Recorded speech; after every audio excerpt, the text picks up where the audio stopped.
Well, gentlemen, let's get started. For those of you that are here, thank you very much for joining us with another week of Thursdays with Terry.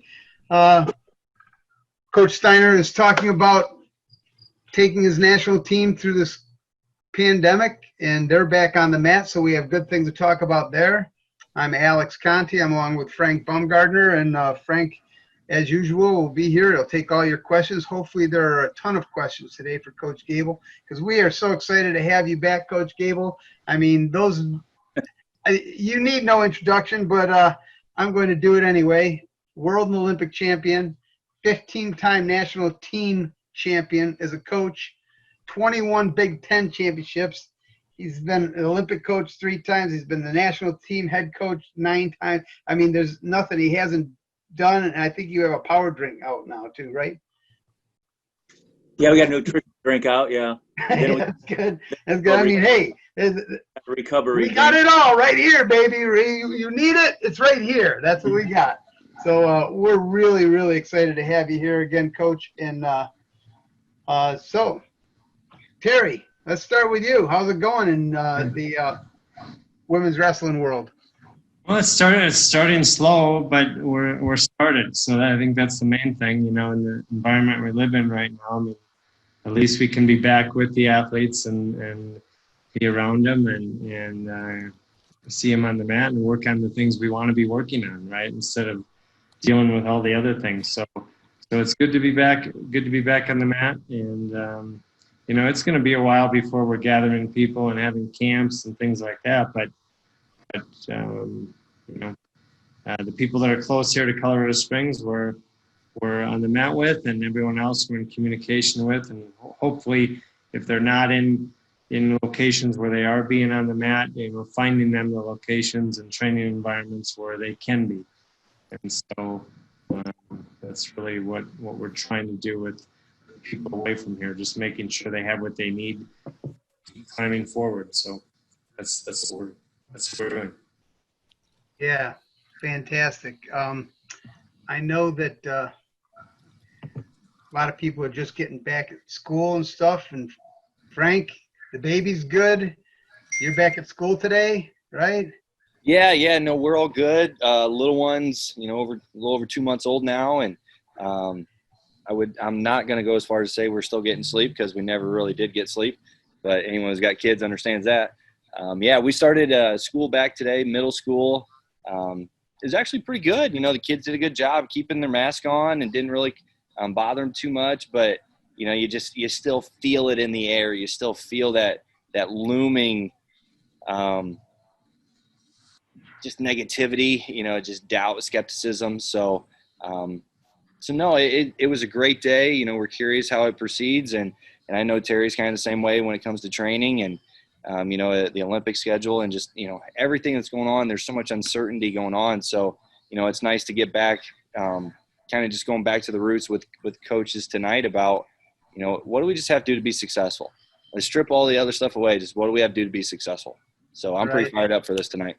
Yeah. So, Coach, without any more time off the subject, we would really, really, really, we've talked for the last couple of weeks. We had Matt Lindland on, and last week we had Emma Randall. And we've told everybody we're so excited. When you were on the first time, we talked about characteristics of a great coach. And when you got off, the 3 of us talked, and we would really, really, really like to dig in deep on what you see. When you characterize someone as, now that's a great coach. Can we just first mention the characteristics and then expound on them? Yeah, let me jump into something real quick here before Absolutely. So Coach Steiner, you had a workout, you said? Yeah. And it was kind of slow, you said? Well, I mean, it's been a long time coming, right? Right. Getting back with the athletes, right? I don't know. Amen. But anyway, so when you were done with them, did they still get a workout? What's that? Okay, so you had a workout with them, right? Right. And were you able to actually give them a good workout? Yeah, no, I mean, we talked about this last week a little bit. I was pleasantly surprised. I don't know if I was surprised. I mean, I think I know our group pretty well, but I was happy to see that, they came back, and I was thinking to myself, like, if we had the Worlds next week, these are the people I'd want to go in with. I mean, they've done their homework, and kept doing the things that, I think have expected them to do and take control of and talked about during the last 4.5 months, right? And so it was good to see them on the mat, and not, you never know if you're going to come back and see a bunch of rust and see a bunch of, just out of shape and just not into it mentally. But that's not what I saw. I saw a lot of focused individuals, and I was happy. Did you push them at all? Did you push them at all before they left? Just not necessarily in what you can't do, but did you just test them a little bit to see, whether they've really been following some of these, Well, I could, there's no doubt. I mean, I could tell. I mean, I think, we're trying to make sure, right? Because probably not every single one of them, but I think the majority of them, right? I mean, I think they've come back in and they've done a great job. Where I think we're seeing what we were hoping to see when we got back together. That they were coming in and they were pushing themselves. It was kind of, I remember sometimes, you used to sit back and you'd say, I could have watched that practice forever, because it was entertaining and it was great to see, and there was a lot of focus in there and a lot of intensity, and I think that's what I liked. There was a lot of focus in the room. There has been the last 7 days, I guess, because we had 4 last week and a third one this week, and it's good to see. So. So what I'm trying to say is, you've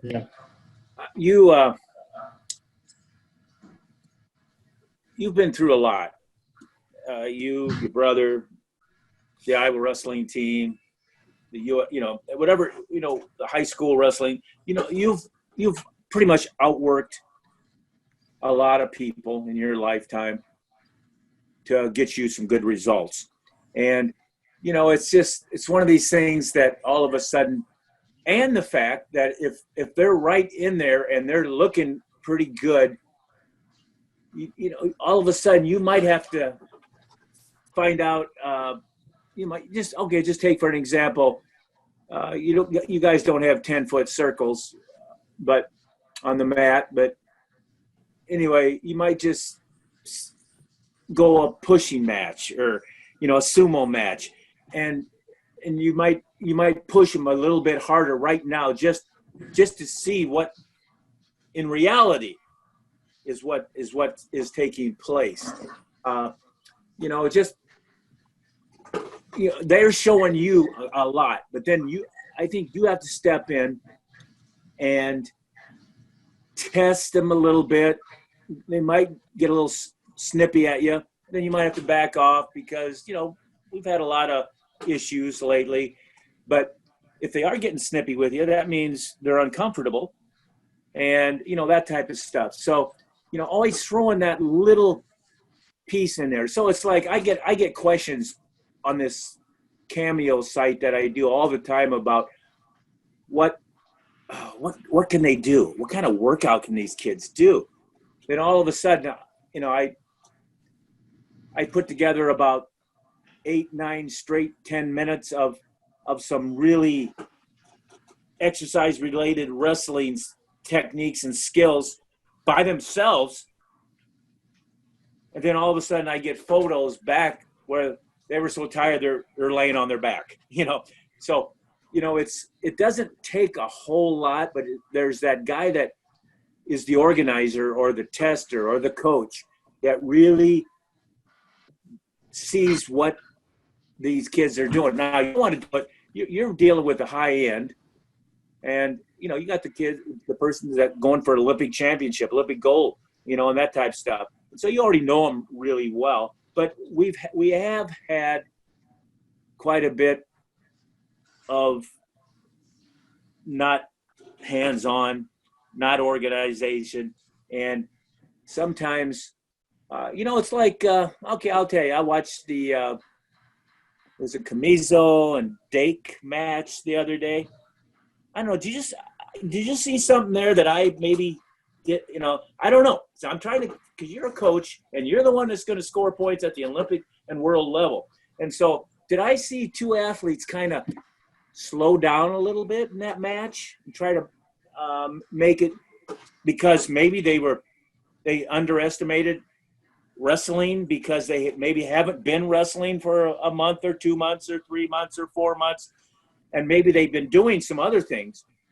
But I saw things like Camiso was waiting for one last shot, and he hit it and almost got it. But I don't know why he wasted 40 seconds before that. So then and then Dake, I saw Dake sometimes, and he does a lot of this stuff. He gets down, he's flexible, and that's great.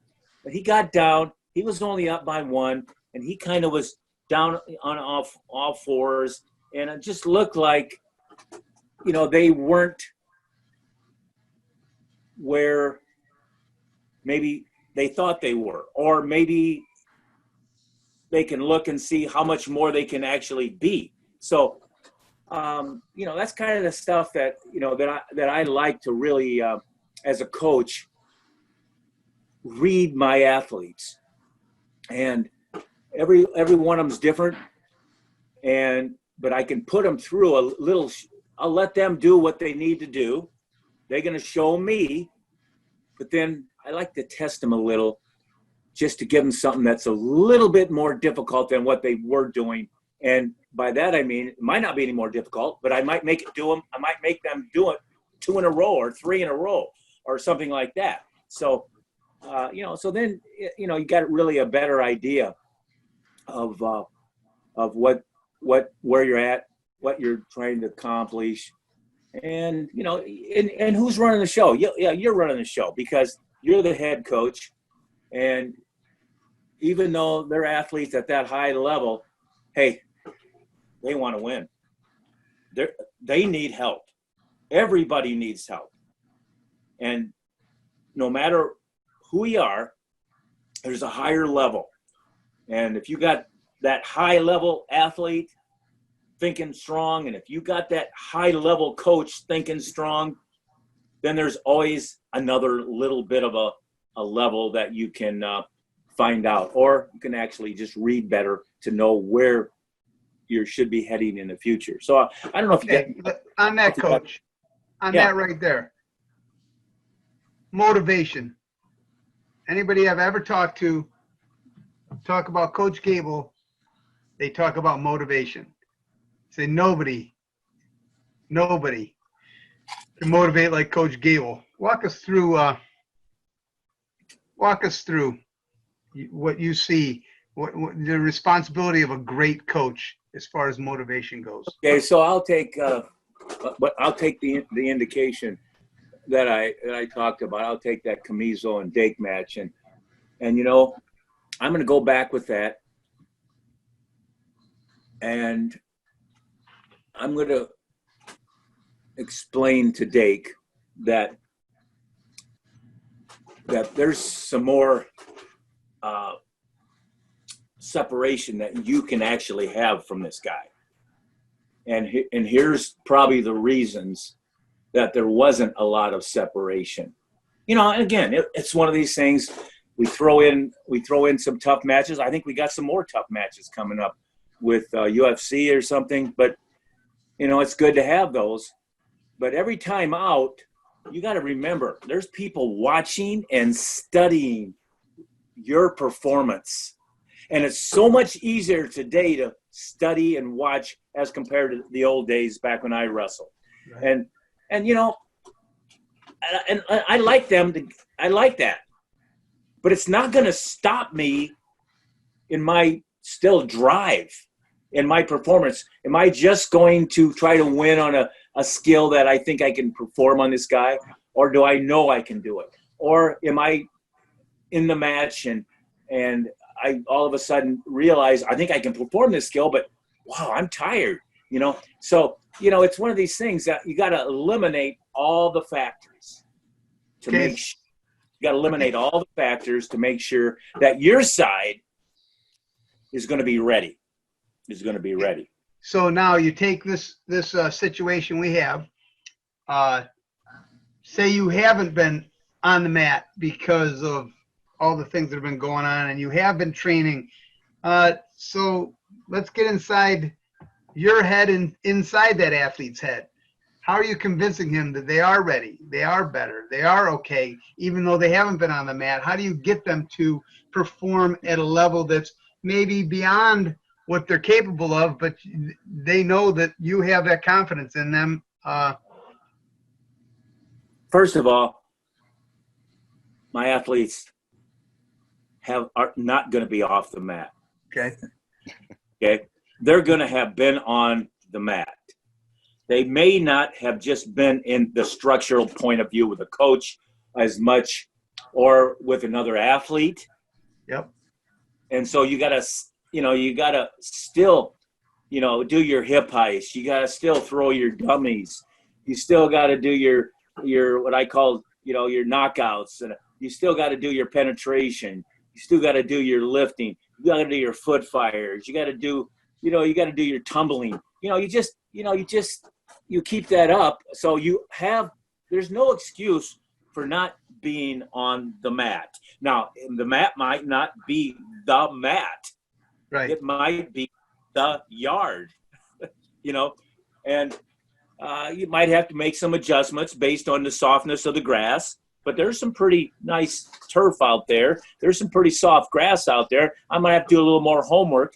And I don't just send somebody out in the yard to run sprints, Right. 100-yard sprints, 200-yard sprints, 50-yard sprints, without me walking that yard to make sure there's no holes, big chunks of something there, you know, nails. What the heck? You know, that's the difference in all of a sudden keeping a kid from getting injured because all of a sudden we might not be on the mat, but chances are most of these guys probably have access because they probably have it right in their own house. You know, I don't think I ever lived in a house without at least a 12 by 12, but you know, it's just one of these things that you do. And so all of a sudden, because you're not battling somebody, so you pick up a jump rope and have that. Then all of a sudden you might have throw a few push-ups in there,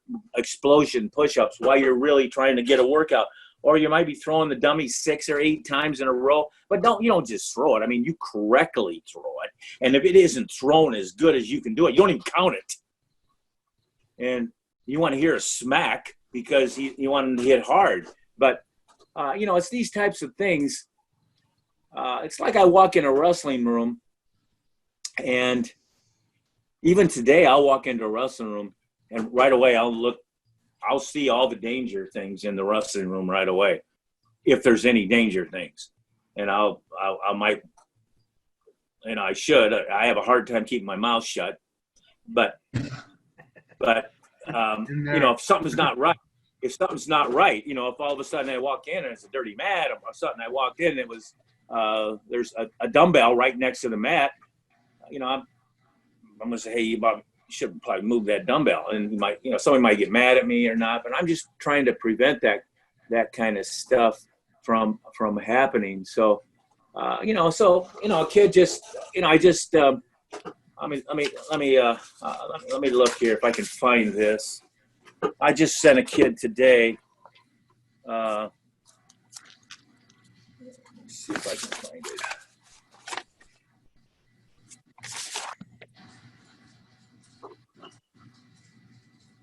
Okay, I'll just this is something simple, but I mean, I just sent this kid that was junior high kid. His dad was worried about him not getting enough wrestling in because, you know, they don't practice like they're normally, their club and stuff. So I just said, he was worried about his kid, you know, also, I don't know, he worried about him he wanted more clothes on to get him hotter. I don't really understand exactly. I said, always warm up real well. If it's cold, wear enough clothes to get hot, but shed them as you are working to get more work accomplished. Get that heart rate up, and that will be most of your warmth. And here, I said, here's an example workout. The kid's 14. I said, 1,000 jump ropes, 30 push-ups, 20 jump squats, 30 setups, 20 seconds high knees times 3 with 15 seconds rest between, 30 push-ups, 20 seconds foot fires times 3, 15 seconds rest between, 30 push-ups, 30 setups, and finish with another 250 jump ropes at a high pace. This kid is 14, so I'm taking it easy on the kid, you know? So anyway, I said, if you're not tired enough, next time push your pace higher. A wrestling match can last 6+ minutes, but it is a high-paced sport. Lots of mental toughness involved. I said, this is a good start. So, you know, that was just the second part of what I sent the kid. But, you know, it's one of these things that a lot of people, they need a coach. They just need a coach. And that's why I'm saying, that's why I kind of hit you with, you are coming in with your people, and you want to see unbelievable stuff, and you may have, and that's, you may not even have to do anything else. But if it's not quite where you want it, or if you know that there's a little more, you can throw some stuff in there, and then you'll really find out. That takes us to managing the team. Manage your athletes, manage the whole unit. I know that teams are made up of different people. Every year there's a new crop that comes in. So when you're looking at a quality coach, management skills, I would imagine pretty important. What are you looking for? Well, you want to have good help, absolutely, but and that's with your assistants, but and you need to learn each athlete really well, because they are different. Oh, yeah. Not. I mean, I had some twins right here, you know, Troy and Terry and Tom and Terry Brands, and there's 2 sets of twins. You know, it's like, you can't just take for granted that those sets of twins are going to be alike. I mean, they might be as close than most people, even closer than just brothers or sisters, but I'm sure there's some differences, and you can find them out, but you won't find them out by not stepping in individually and kind of working with them and watching them a lot, that type of stuff. So, you know, it is important, and they're both going to have different skills related, even though you might think it's like, if you've seen one Russian, you've seen them all. No, you haven't. No, each one's different. I mean, depends on where, you know, you might have a stereotype of what they do programmed, but then if you look at where a lot of the good Russians come from, I think it's Dagestan or something like that. Yeah. They're not just a model of each guy, even though there are some, because everybody there is going to wrestle. I mean, you know, it's like in Iowa, we might have a more of a popular sport in wrestling than some other states. but they're not all going to exactly wrestle the same, even though you would say that the skills of Russians are very similar, and they're taught this and they're taught that. But then there's this stereotype of the size and the girth and all this kind of stuff. But in a popular area of wrestling, lots of kids try to wrestle, and it's not necessarily one size fits all. And lots of them have come through from different sizes. So, it's a lot of knowledge. You'll never get too much knowledge. And then right when you think you've got all the knowledge you need, you get something else learned, or something changes. And so it might be just a philosophy or a skill, and you go for that because it's better maybe. And, the skills from a coaching point of view are, I can walk in and watch a skill performed, and I say, wow, that is a tremendous skill. I love that skill. That's the way to do it. And it might be from a science point of view, but then all of a sudden I watch the kid perform a similar takedown, but completely different way of doing it. And the way I judge the skill is if it works. The way I judge the skill, if it works. And when it works, and I mean every time, not just against somebody that's not really good. So I know the basic sound principles, because you can always learn that. You need to know that. You need to go to school to learn, physiology. You need to, you need chemistry. You need physics, and you need all these stuff. But you really, when a move works, it can go against every principle, and when it works, it works. Sure, because everybody's different, and so I hear you saying that. So when you see a coach that you consider solid, a great coach, motivating, they need to be able to read their athletes and figure out what's going to motivate each individual. Managing, they need to have a concrete plan and know their athlete well enough that they can they know what they need, they know when they need it, they communicate effectively with each individual, not just, okay, here's the plan for everybody. So you're managing your plan. We talked about plan the last time you were here, and going through the plan. I imagine that that's probably a pretty important factor when you say that is a great coach, that they have a plan. It's a visible plan. You can see the plan. Explain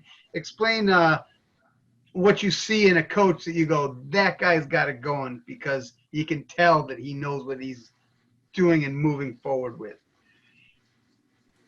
Yeah, I'm going to have to be with him for 24 hours, and he's going to know I'm not there too. Or I can really, put my finger on that.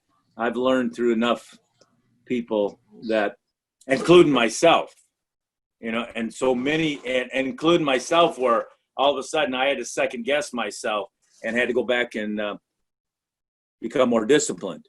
And, it's just one of these things. Or you learn the hard way. Or you walk into a kid and he was in your program and you thought everything was good because you're winning titles. But then all of a sudden, he's a little older and he finally gives you an opinion. I would have liked to have that opinion a long time ago. So it's a little late, but it's at least sobers you up a little bit to make you realize, just because you're winning national titles, just because you're, guys, there's more than the 10 guys that represent you. And even the 10 guys that represent you, not all won the championship. I think Russia might have won 8 out of 10 one time in freestyle. But again, still had 2 weight classes. And you don't know. Everybody, especially when 8 kids win out of 10 weight classes. We had 5 win a couple times. But then there's 5 that they might have got second, may have got third, and they're on a championship team, but they're living with things the rest of their life, and sometimes whether they manufacture it or whether they really had it down and they just kept it inside, you know, it might come out. And you got to realize there's not a perfect scenario out there, but that's what you want to strive for. You want to strive for that perfection. But I think the closer you can get to your athletes to really know how to push the right button on that particular athlete, then you're going to become closer to perfection at all times. I mean, the rules, just even the rules, and what kind of techniques that you teach and what this person does. I mean, the rules are, you might have to adjust, you know, like every year to what a new rule is, even though you think that you might be good enough or tough enough to beat the rules. You better really understand what that is, and easier said than done. You better work on that area to make sure that you don't get beat by it. Sure. Yeah, I think that's a huge point that a lot of coaches don't really focus on, is how the rules, I mean, they change year to year, and if that referee, you got to take him out of it, and so you got to know those and move on. So in peaking, I'd imagine the same kind of thing, getting people to peak when you want them to peak. You know, I think. What do you think on that? As far as, because you're trying to win an NCAA championship, and you talked about the days. Go ahead. Here's the thing with peaking. It's all a matter of just how far you have to go to get into that peaking condition. And when you're used to being a Steiner, a Brands, like when I had those guys, I mean, when they were at 90%, that was at their lowest level, you know? And so it wasn't very far from them to get to the higher level, but it's still a process. Just like the guy that starts at 70%. It might take a little more time. It might take a little harder work, extra work to get him up to that 100% peaking, ready to go. And the thing I really like about the higher number that you're at year round, it feels like you're bottom. Steiners and the Brands, you know, these guys, they're 90%. Felt like that's their lowest level that they're at. And, you know, so it was always, but it's worked to get them up to 100%. But the guy that's 70, you know, it's like they're missing a lot daily, but they maybe can afford to. Maybe by that I mean not really afford to, but maybe that's just them. You can't keep them at that 90% level year round, or they're going to burn out, or they're going to get injured, or they're going to get in trouble, or they're going to quit. You know, who knows exactly? But if you don't address that percentage and do it correctly, it can really haunt you. And by that I'm saying, don't get fooled and think just because somebody did something well the year before that they'll get right back to that. You have to monitor that. And when I didn't monitor it as well as I should have, especially the lower level they went, it did almost every time. I didn't have too many Cinderella stories where, you know, I pretty much expected this and that, where all of a sudden, wow, where'd that come from? You know, even like a guy like Jesse Whitmer, who won the Nationals my last time. I knew he was good the whole time. He just didn't know he was good. Sure. And that's the issue. Because I'm not wrestling, he is. And it took all the way to right to the end to get him from Well, I don't know where he started at. He started at a pretty high level, but his high level to him was certainly lower than mine. So I probably had him at a 80% level or more at, right when he was wrestling in the second position. By that I mean behind Mena, for an example. And but he probably felt, well, I'm JV, I'm probably 40% or something like that. Man, he wouldn't have said that low. He probably would have said 60 or 70%. So it's one of these things that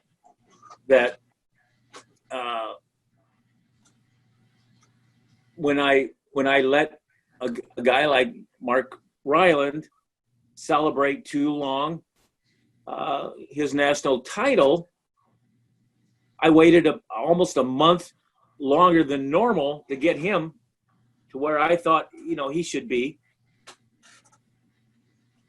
I couldn't get him into that last 98, 99, 100%, just because I was behind.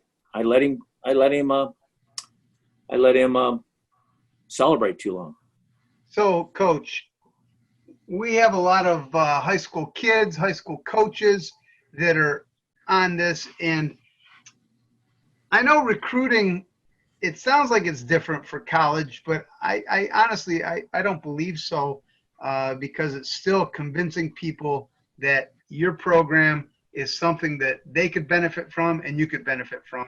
And so tell us how you build the program and what you would see in a coach that would be capable of building a program, even in a small community, a small high school setting. So just your insight on that, recruiting and building. Well, I'll tell you, if you really want a good program, you can recruit all you want and you can build all you want, which is important, but you got to have some results. You got to have somebody that you can point to that is your example. And otherwise, it's just same old, same old. It's got to be a reality. Success, you have to have it. And in our sport, it doesn't have to be that team title. That's what's good about the sport of wrestling. A really good thing about our sport is you could be from a town of 1,000, 2,000, 10,000, 100,000, and you only need one person to make headlines. I mean, it's not like you might not even place in the top 10 with one. You had how many kids wrestling? 12 or 14 in high school, but you might only have one state champion. But I'm going to tell you, you're going to make a headline.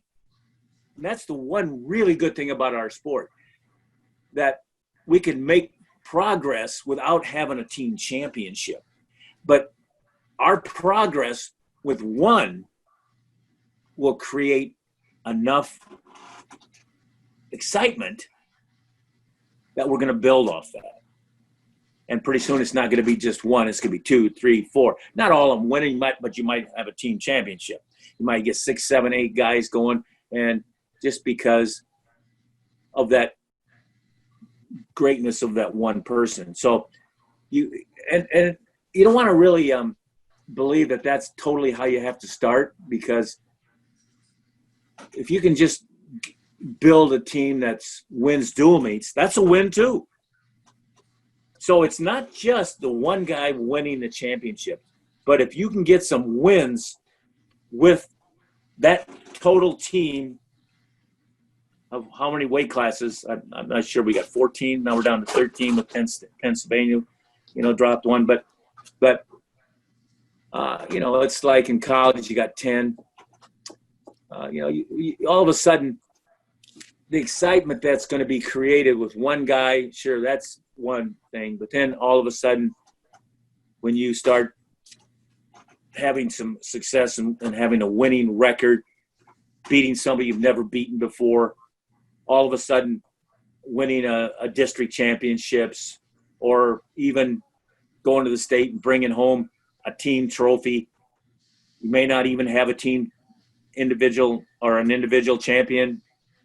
And that's really what our sport, why we have such a good chance to get people excited and to get people aboard. There's so many ways. Will you ever watch, I think I might have pointed this out. Do you ever watch a team of 14 or 25 in a tournament or whatever, and you got a kid that had never won a wrestling match, and all of a sudden he's ahead in a match, and it's not like he doesn't just get pinned. He's still wrestling well, and he might win a match.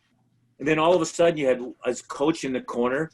Do you notice the other 12 or 13 guys coming up by the sides of the coach, and they're on the floor and they're cheering like cheerleaders? I mean, that's pretty exciting. Absolutely. That's pretty exciting. Right. And that's, so, you talk about individual sport. Yes. You talk about team sport. Yes. You talk about what is first, the second, well, whatever you can get. If you can get an individual champion, you're going to get press. If you can get, win some dual meets, that more than if you can beat somebody that you had never been beaten, and you start build that way as a team, that's good. It goes back and forth. So that's the one thing, Coach, you used to always talk about, and it would set the tone. I think my first year, I remember, it set the tone from the beginning, right? Right when we came into, the first team meeting we had or whatever, you gave us a couple sheets of paper, and one of the things that was on there was, we want our wrestling to be entertaining, right? We want it to be something that people want to come back to and watch. And you always use the analogy of, if there's a street fight, you never see a street fight with nobody around it. Right. Everyone within a matter of seconds, if there's a street fight, there's a group of people around it looking and watching, right? And why? Because it's aggressive, it's entertaining. It has that entertaining aspect to it, right? Where it's aggressive, it's intense, it's people going after each other, and people like to see that. And so, you always stress that not only, we want to win, but we want to win in the right way. We want to win with an entertaining style, because that's what's going to put people in the stands at Carver Hawkeye Arena. It's not that because you have a wrestling match, but it's what people saw and what they experienced when they walked in and they watched those 10 matches. Right? It was more than just a wrestling match. Right, exactly. And here, but I'm going to go one step further, because you got 10 guys on the team, and all of a sudden 9 of them, they're capable of winning through aggression and entertaining factor. Probably not 9. Usually it's 8, 7. But the other ones are still going to be in the match just because you're dominating so much, or having kids that are aggressive, and there's a fear factor, or there's a hesitation on the other team. But there is also the kid that might not fit your exact mold. You got to let him do what he needs to do to win. Because if you don't, and you keep throwing something, and you make him wrestle how the entertaining guys wrestle, and he can't do that, he can work for it every day in practice. But if he's proven that if he stands there and doesn't make a move, and finally when the other guy moves, because it's going to be right down to the wire, 1-to-1 or something like that, that he can score every time on a go behind, I'm not going to tell that kid to go out and wrestle any way different. I'm going to try to help him in practice, but in a match, I still want that kid to wrestle the best way he can to be successful. And I'll leave the entertainment up to the brands, the Steiners. I'll leave it up to everybody else, Here's something that I for those coaches out there that I know Coach Murray from Brockport always made sure that he knew the press. He always made sure that the press was involved. could you talk about, because a lot of people might have the win, but they aren't front page, the importance of getting that press on your side and winning them so they know that that's an important piece of the paper, and so that you do get your when that kid wins that state championship, he's not a page 3 article. You know, how many times have coaches actually picked up the phone? Well, they got the phone right with them, and actually called the press, the sports writer, actually called them and just talk to them a little bit, communicate with them, maybe have lunch with them, you know, whatever. But, you know, I've actually had some, this is a different scenario, but let me think here. The scenario was, you know, it wasn't even a sports writer. It was a writer that did a editorial, and he ripped me on something. And it was about one of my athletes being a thug or something like that. And I called him. And he was really, really hard-nosed. He didn't want to meet me. He didn't want to talk to me. He already said what he said. He believes what he believes. But I said, listen, if we could talk and get together, I'd love it. We can talk it out. You know, it might help me a little bit. So actually, I got the guy to come over. He sat in my office, and we talked for a long time. He was still ornery for quite a while. But you know what? Because of the attention and because of trying to heal some wounds there, eventually I got the nicest letter in the world from him back. It took a couple years, but he actually admitted that he was wrong. And I don't know if he put that in the paper or not,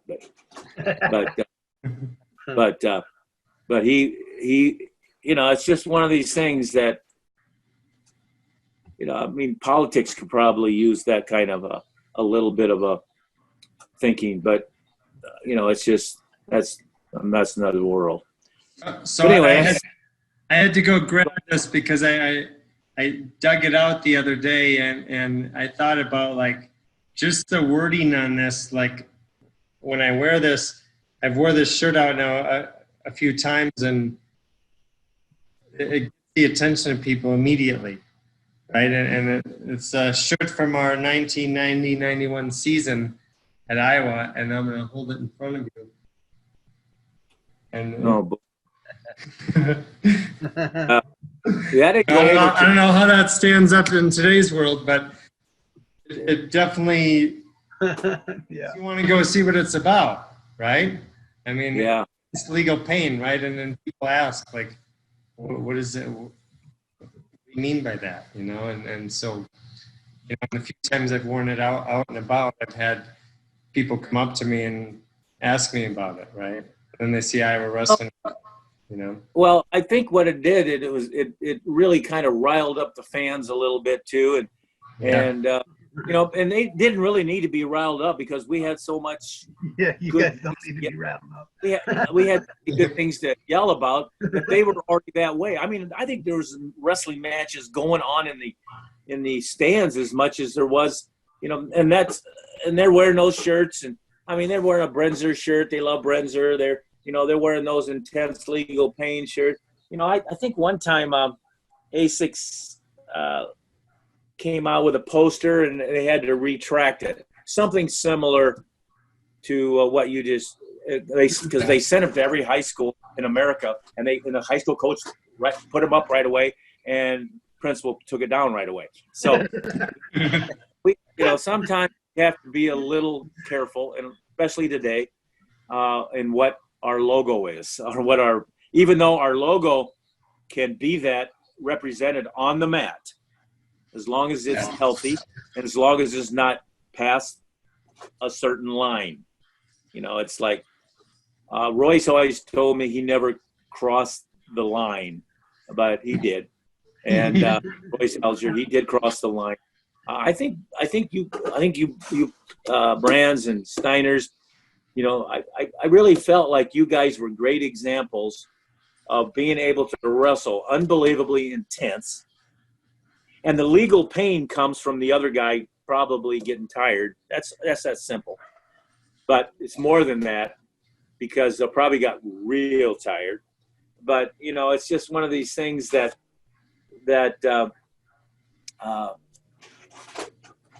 I think like I said, think now when they see me wearing this shirt, they just see some old guy that's out for a run, and they're like, "Yeah, he looks like he's in a lot of."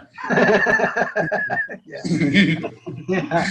Hey, Coach, we're going to take a break here, and then we're going to come right back to we got questions for you from the people that are on, and so we're going to break. One thing I do want to talk about, because you said the characteristics of a good coach. Yep. It's who you hang around with the most. I'm talking about family, probably, or friends, but in my case, it was family, and just how they really jumped aboard and how they made everything possible to work, because otherwise you got a lot of separate issues and you don't have everybody wanting to do the same cause. So I think that's a real important topic that these coaches have to have, because most of them are going to be married, most of them are going to have kids, and a lot of things go different directions, and the best direction is all in the same direction. Absolutely. Right. Absolutely. Right. No, that's definitely, we want to talk about that. So, Alex, you're talking about, you know, getting the press involved, reporters, and, you know, getting them on your side, things like that. So we've had several with our local media outlet, but now the one that we have consistently, I made him my golf partner. Brilliant. So, yeah. Brilliant. Okay. Every now and then, and a sandwich every now and then, and hey, let's go golf. All of a sudden, we get some real good write-ups. There you go. Whatever it takes. Right. Right. All right. So let's get to a quick commercial break from our sponsor here.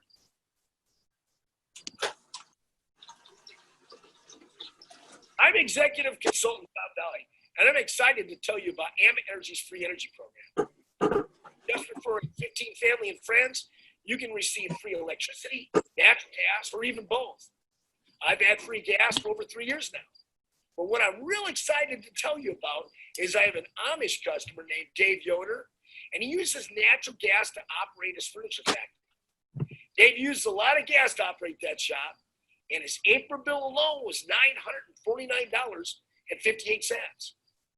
Dave referred 15 family and friends and received a free energy credit from Ambit, and they wrote him a check for exactly $949.58. So he got his gas for free. And if you take Dave's April bill alone as an average for all 12 months, you're looking at nearly a $12,000 a year savings. That's an incredible amount of money to save. So now you see why I'm so excited to tell you about Ambit Energy's free energy program.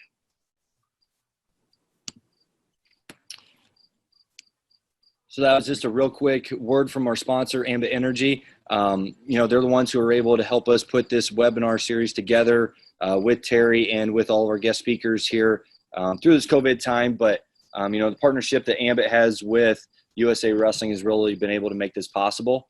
So really, Terry will talk about it here in just a little bit more in more detail. We'd love for you to reach out to us and get in touch just to learn more about what we're doing, how it might be able to benefit you and your programs, and, you know, really make it your own, you know, like what we talked about, and bring it to the wrestling community. So, Coach, let's talk about the supporting cast that you were saying. What is the supporting cast? And let's exclude coaches for just a second, because I want to make that a separate topic. Supporting cast, your friends and family, impact on you as a coach. You know, what were you thinking there? Well, I was only thinking what had happened to me my whole life as an athlete, or as a kid, you know, or as a college student. I had good family people that were involved with me, not just letting me be alone. You know, they were on board with me. And because of that, it made the adjustments so much easier at every level, but especially going from high school to college when you're going to travel 100 miles away or whatever you're going to do. And some people, that's not very far for most people. But for me, it was a long ways. So, it was one of these things that so then I, go on to become a coach, and I get a girlfriend, I get married, and all of a sudden I got a wife that's like waiting upstairs for me to come out of the practice or something, and she has to wait for an hour, but yet, it's like when I see her, it's, you said at 7 o'clock, didn't you? And I said, yeah, but how this stuff's, I just couldn't get away. So, but she could have turned her back on me, just because, maybe it wasn't something that she really wanted to do, but, she would be there, she would be there, and it's one of these things. And so it's like in the morning, my kids and the family, you work out times where you work it out. I mean, because it has to be, but it's like all of a sudden you might only see your kids in the morning quickly for breakfast, but you take them to school. We had a routine where I took them to school, and luckily they were all pretty close to the same age. And so I had taken 3 of them together to the same school, and I got to see them. I got to have breakfast with them. I got to see them, taking them to school for a 15-minute ride, 15-minute ride, because I was getting home too late. Most of them were already in bed. But the thing is, they were on board with me, even though they're little kids, because they loved going to the wrestling matches. And you know why? Because there was a lot of things going on. There was a lot of good wrestling going on, and they loved the success, but they probably loved the other things also as well. And they actually got to rub some shoulders with the wrestlers. When I look at this picture of me coaching, I got my oldest daughter that's probably at that time was probably 5 years old. And she was right under my chair when I was coaching.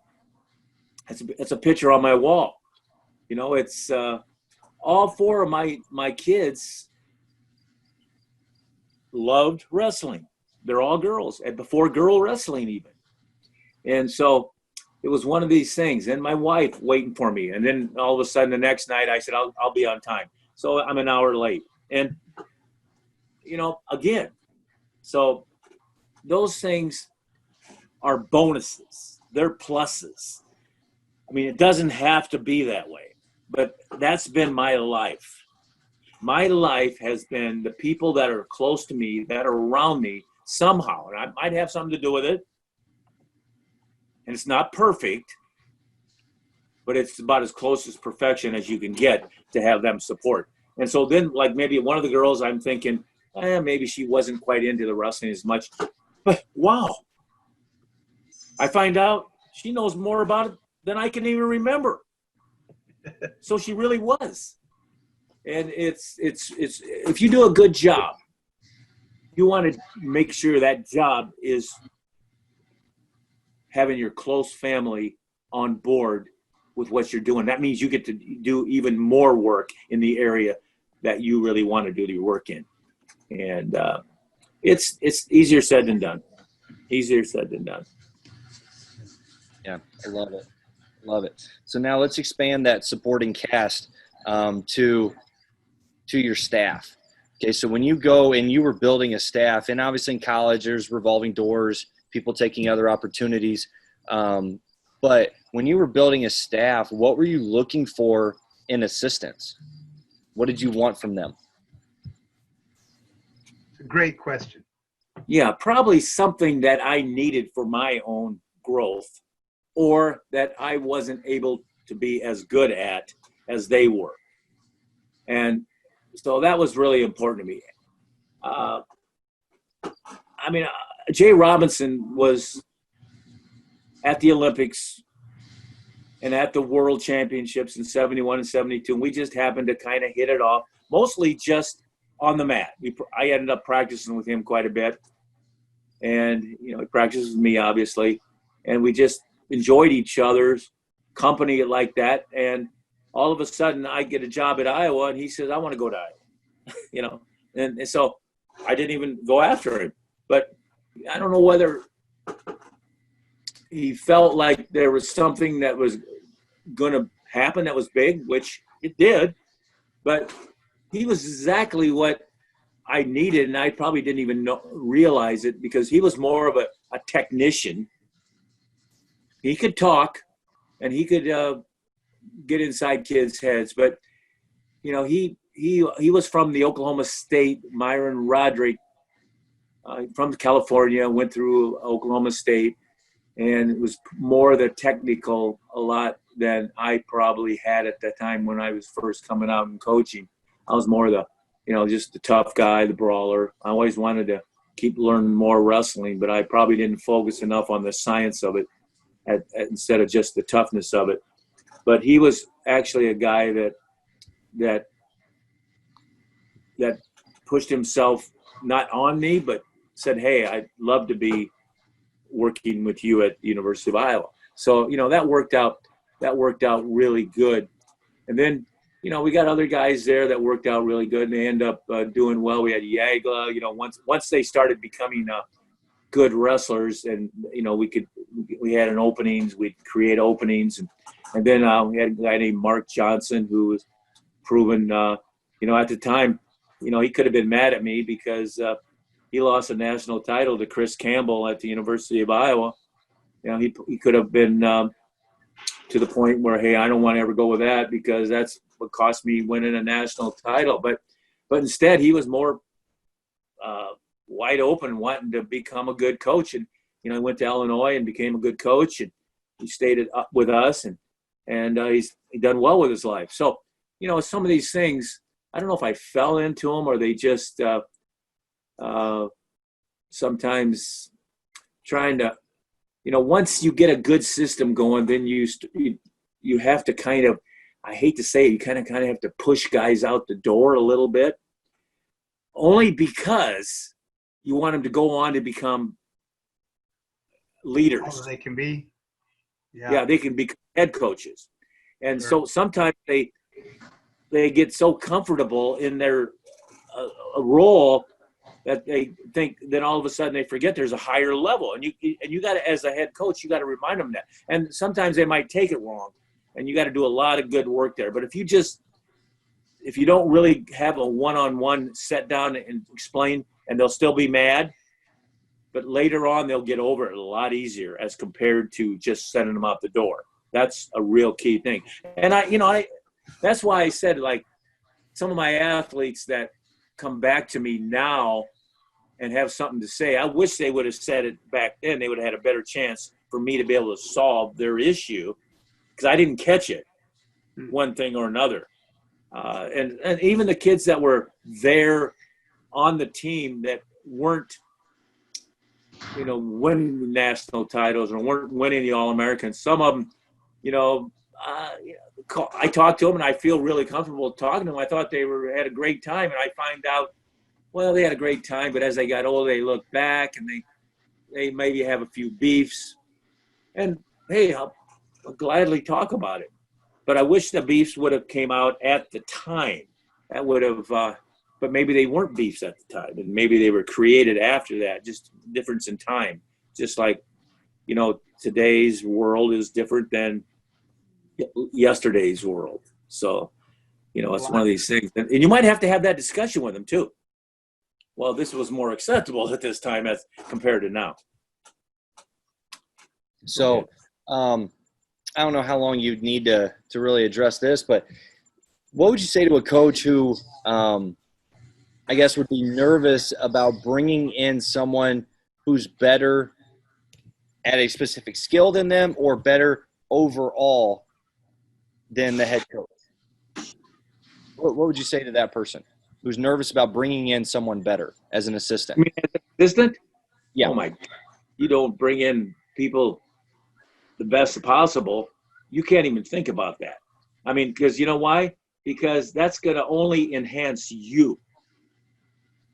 But I would never, first of all, I wouldn't give him that category of being better, but I would say he has more traits that might be better in that trait or that type of thing. You're the head coach because of a good reason. And it's like, I think I told you this last time, Kurtelmeyer, when he brought me in, it was his first year as a head coach at Iowa. He had been a head coach in high school, been an assistant coach in college, but his first year he moved up. Within 1 month, he moved me into the lead role in the room. What? I said, are you kidding me? I mean, you've been waiting all your life for this job. He goes, you're better in this area than I am. He goes, but I'm better on talking outside the room to people in the community. He goes, and I got numbers I'm going to work with scholarships. And I'm communicating with the AD and all that kind of stuff. And I can PR with them. But I'm going to send you outside the wrestling room to talk too, because you got to learn to talk outside the wrestling room. And so, to give up the lead role in running practices because you realize it'd be better for the team because this guy's better than you are in that area and he's the head coach was unbelievable to me. I don't know. That's just floored me. But it's a great trait if you are the head coach to know what you can do best and what other people do best. Absolutely. Awesome. So I'm looking at what we got here, and let's get I think 2 more questions. What we got here. So Coach, how do you get a wrestler to bounce back after he's had a tough loss or a few tough losses and he's starting to lose some confidence?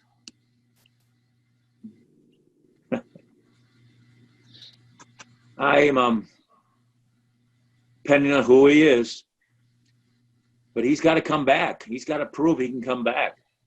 And the only way he can prove he can come back is with W's. He's got to have wins. And you can't just beat somebody down further. And a lot of times, if you're on a losing streak, you have to create a winning streak.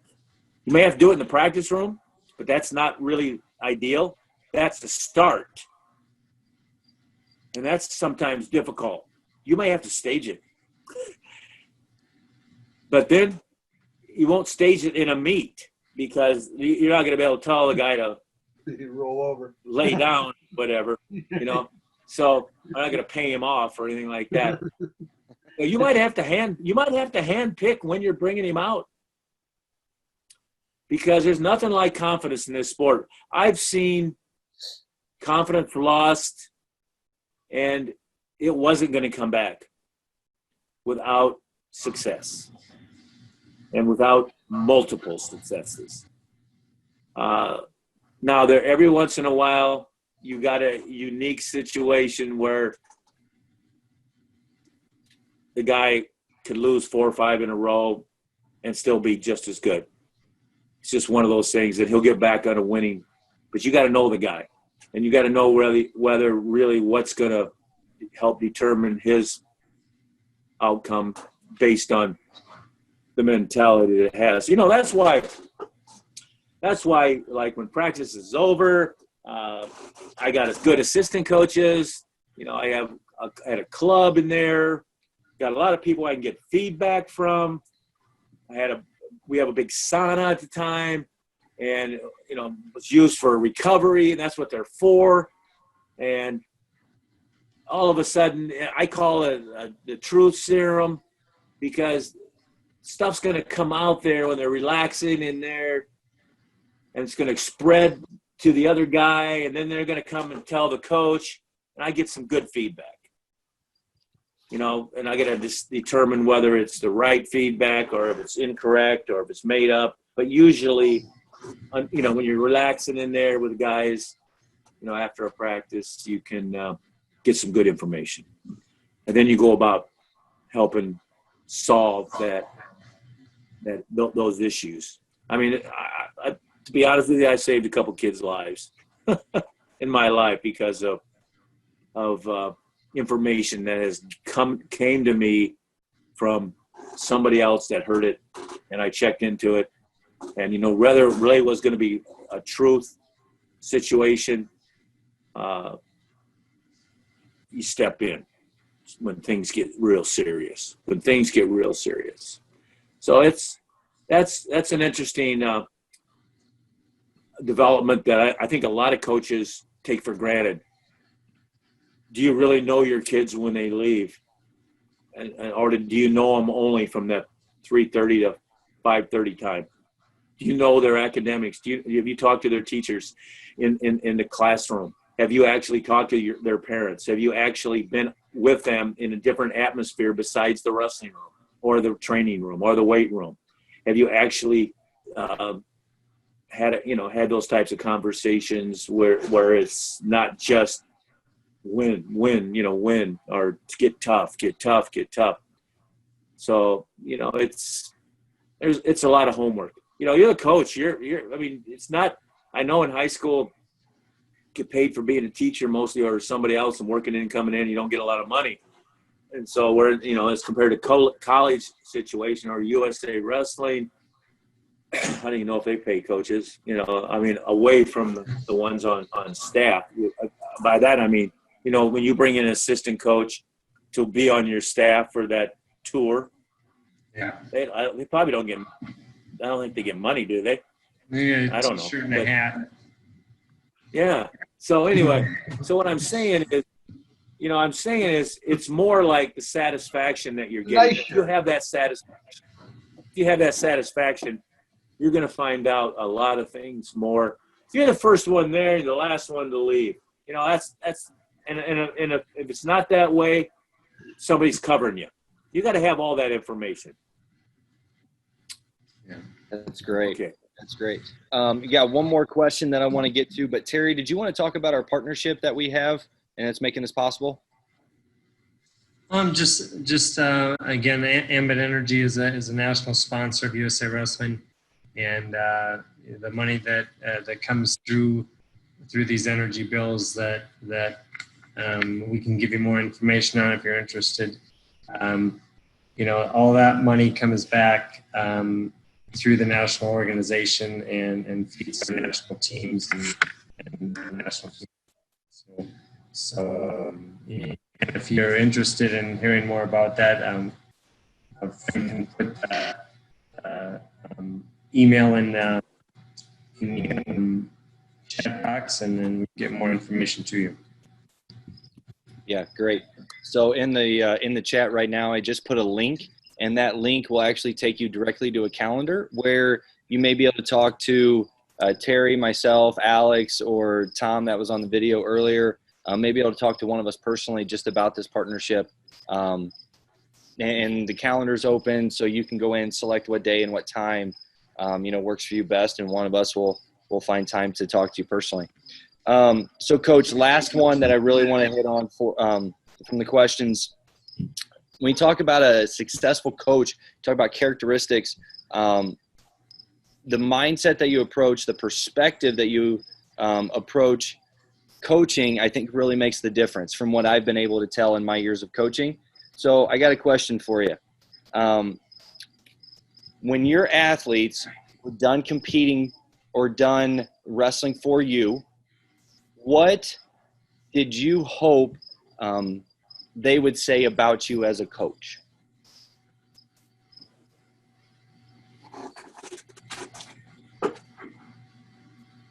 Well, I don't think it's so much that for me. It's more what they do once they move on, and how they live their life and what they're doing and what they become. You know, it's there's nothing prouder than your own kids doing great things in life. So I'm talking about my daughters right now, but I'm putting my wrestling teams in there too. So everybody I've ever been associated with, you know, that's close. You know, if I can follow them and they do well, or if I get good information and they're doing well, you know, that really helps me feel good about what I want to feel good about. And so, you know, it's pretty amazing that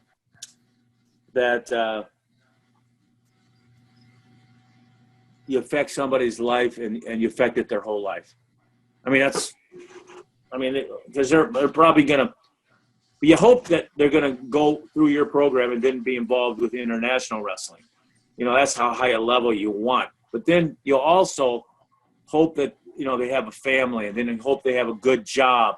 Then you hope that they have kids, and their kids are good kids, and then their kids. I mean, it's just a never-ending process that you can have on somebody. And that's why, for me, I look at all the people in my life, starting when I was born, beyond my family, and I got a list of, you know, lots of good teachers and coaches and friends, and they gave me something. Each one of them gave me something that is going to make you the person you are. And when you have that chance to fall off a little, you resort back to those people. So, you know, everybody gives you something. I mean, you know, our competition is the Russians in wrestling, so they drive me, and I respect that. You know, but you know, and I their skill level, I respect that. But that doesn't mean that I don't want to beat them.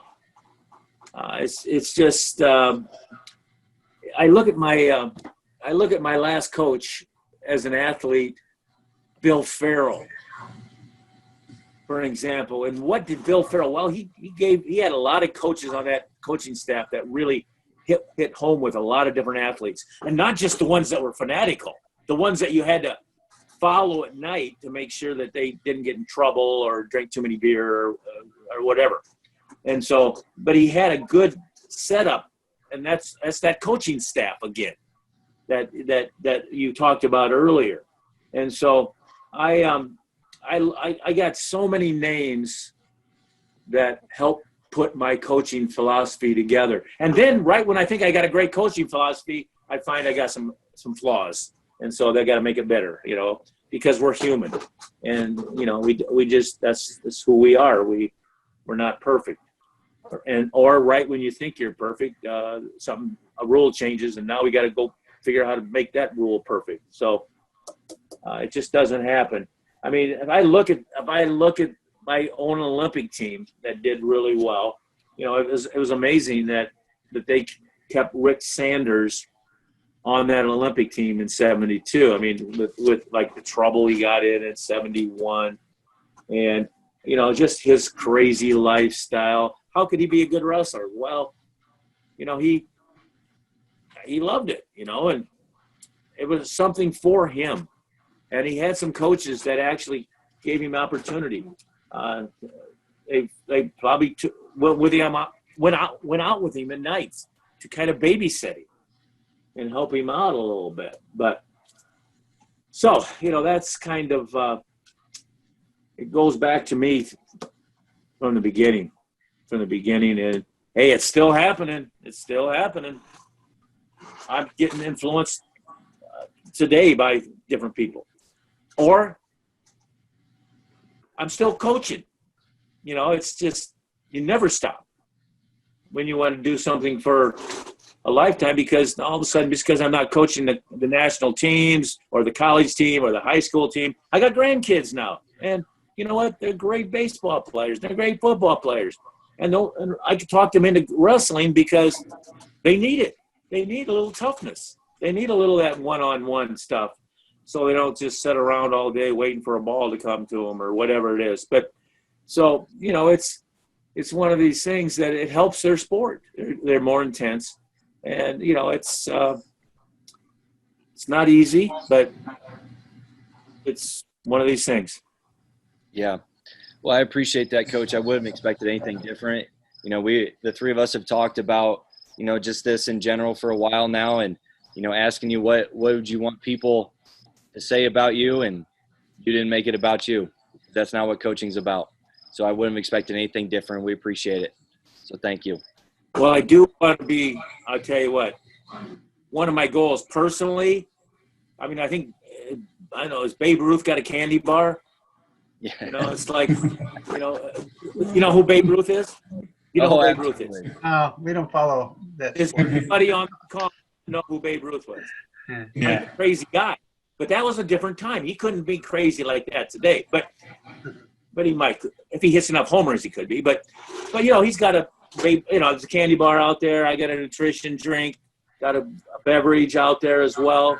You know, I got a painting out there. You know, it's these things. But it's not about that. It's about what it does for the other people. Well, I don't know what if it does for you.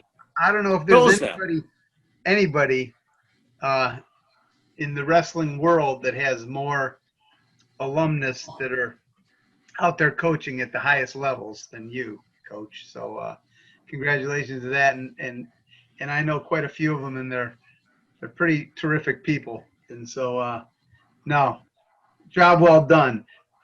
So, guys, thank you very much. Another great Thursday. Terry, it's always great to hang with you. Frank, nice job. But Coach, we really, really, from the bottom of our hearts, appreciate you giving up time and your wisdom and knowledge and spending some time with us and passing it on. Thank you so much. Thanks, Coach. Yeah, hey, you do notice though that I'm trying to get to Terry a little bit, and by that I mean I don't want him just to do a good job. Oh yeah, I heard you. I heard you loud and clear right off the bat. I don't know if I mentioned the Russians, but I think it's the Japanese that should haunt him a little bit. Amen, brother. Amen. Terry. Yeah, they haunt me a lot. You see that gray hair? Yeah, well, at least you got. Right. Yeah. Yeah, perfect. They've given me a lot of it. All right, well, that's it, huh? I'm off? We're off. All right, done? yeah. We're done. Thanks, guys. Good, thanks. All right. Thanks a lot. You guys. Take care. Guys, take care.